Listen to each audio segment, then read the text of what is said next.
Friends happy morning.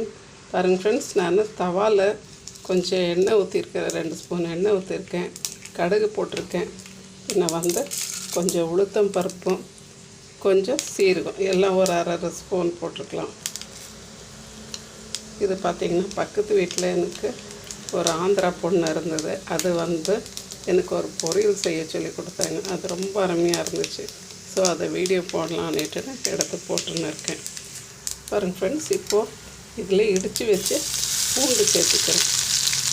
அதுக்கு அடுத்து வெங்காயம். நம்மளுடைய வெங்காயமும் பூண்டும் கொஞ்சம் நல்லா வதங்கிட்டோம்.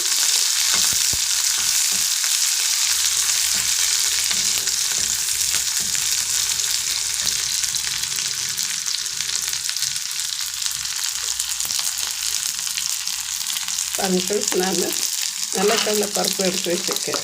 இதை கொஞ்சம் ரோஸ்டட் இது கொஞ்சம் மிக்சியில் போட்டு அரைச்சி எடுத்துடலாம். பாருங்கள் ஃப்ரெண்ட்ஸ், நம்மளுடைய வெங்காயமும் பூண்டும் நல்லா வதங்கி வந்துச்சு. நான் இப்போ இதில் வெண்டைக்காய் போட்டுடுறேன். இப்போ வெண்டைக்காய் கொஞ்சம் வதங்கி வரும்போது நம்ம 1 ஸ்பூன் அளவுக்கு தயிர் ஊற்றிக்கலாம். அதில்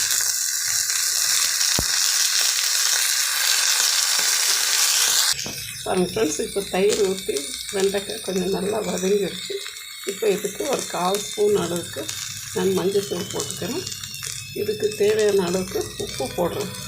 நீங்கள் உங்கள் டேஸ்ட்டுக்கு எவ்வளோ போடுறீங்களோ அவ்வளோ பார்த்துக்கோங்க. நான் உப்பு கம்மியாக தான் போடுவேன். இன்னும் மிளகாத்தூள் போட்டுக்கிறேன்.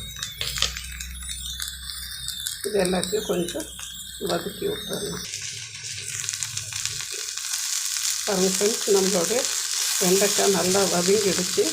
இப்போ நான் அந்த நிலக்கடலை பருப்பை வதக்கி வச்சுருந்தேன், இதில் போட்டுடுறேன். அது மிக்சியில் சும்மா ஒரு ட்ரூனிட்டுன்னு ஒரு 3 வாட்டி அடித்தாலே போதும். ரொம்ப பிறுபிறுன்னு தான் இருக்கணும். 1 2 கடலை வாயில் கிடைக்கும்போது சூப்பராக இருக்கும். பாருங்கள் ஃப்ரெண்ட்ஸ், நம்மளுடைய ஆந்திரா ஸ்டைல் வெண்டைக்காய் பொரியல் சூப்பராக ரெடி ஆகிடுச்சு. எல்லோரும் சாப்பிட்டு பாருங்கள் எப்படி இருக்குதுன்னுட்டுன்னு. ப்ளீஸ் ஷேர் பண்ண மறக்காதீங்க. சப்ஸ்கிரைப் பண்ணுங்கள், லைக் பண்ணுங்கள். தேங்க்யூ ஃபார் வாட்சிங் ஃப்ரெண்ட்ஸ்.